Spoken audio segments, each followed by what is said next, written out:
আরবি হরফ উচ্চারণের স্থানকে মাখরাজ বলে।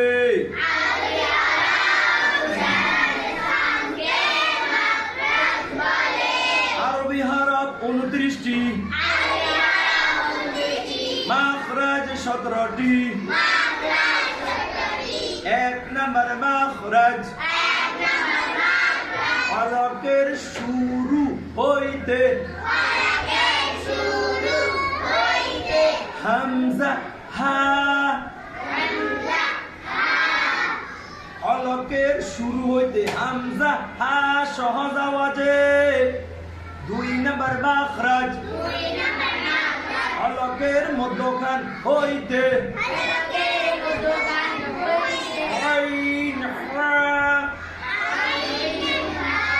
আইন হা আওয়াজকে চাপাইয়া। 3 নম্বর মাখরাজ হলকের শেষ হইতে আইন খা। 4 নম্বর থেকে একেবারে 14-15 নম্বর পর্যন্ত 13 নম্বর পর্যন্ত সব জিহ্বা। এটাকে আমরা জিহ্বা বানাবো। জিহ্বার গোড়া থেকে একটু বাড়িয়ে জিহ্বার মধ্যখান, জিহ্বার গোড়ার কিনারা, জিহ্বার আগার কিনারা, জিহ্বার আগা থেকে 4টা মাখরাজ। এবার শুরু হবে জিহ্বা। 4 নম্বর মাখরাজ জিহ্বার গোড়া তার বরাবর উপরে তালুর সঙ্গে লাগিয়ে 2 নকতাওয়ালা কফ। 5 নম্বর মাখরাজ জিহ্বার গোড়া থেকে একটু আগে বাড়িয়ে তার বরাবর উপরে তালুর সঙ্গে লাগিয়ে মধ্যখান পেঁচানো কাপ। 6 নম্বর মাখরাজ জিহ্বার মধ্যখান তার বরাবর উপরে তালুর সঙ্গে লাগিয়ে জিম শিন ইয়া শক্ত এবং মজবুত আওয়াজে। 7 নম্বর মাখরাজ জিহ্বার গোড়ার কিনারা উপরে মাড়ির দাঁতের গোড়ার সঙ্গে লাগিয়ে দদ। 8 নম্বর মাখরাজ জিহ্বার আগার কিনারা সামনের উপরে দাঁতের গোড়ার সাথে লাগিয়ে লাম। 9 নম্বর মাখরাজ জিহ্বার আগা তার বরাবর উপরে তালুর সঙ্গে লাগিয়ে নুন। 10 নম্বর মাখরাজ জিহ্বার আগার পিঠ তার বরাবর উপরে তালুর সঙ্গে লাগিয়ে র। 11 নম্বর মাখরাজ জিহ্বার আগা সামনের উপরে 2 দাঁতের গোড়ার সাথে লাগিয়ে ত দাল তা।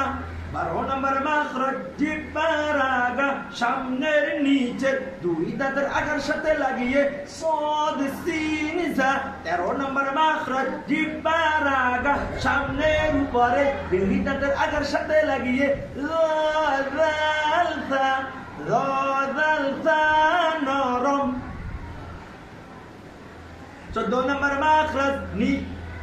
13 নম্বর পর্যন্ত জিহ্বা, এই জিহ্বার কাজ শেষ। এখন ঠোঁট থেকে 2টা মাখরাজ।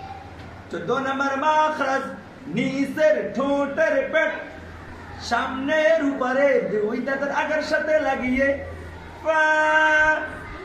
15 নম্বর মাখরাজ 2 ঠোঁট হইতে ওয়াও বা মিম উচ্চারিত হয়। 16 নম্বর মাখরাজ মুখের খালি জায়গা হইতে মাদের হরফ পড়া যায়। মাদের হরফ 3টি, জবরের বাম পাশে খালি আলিফ, পেশের বাম পাশে যজমালা ওয়াও, জেরের বাম পাশে যজমালা ইয়া। মাদের হরফ এক আলিফটা নিয়ে পড়তে হয়, যেমন বা বু বি। 17 নম্বর মাখরাজ নাকের বাঁশি হইতে গুণ উচ্চারিত হয়, যেমন আন্না।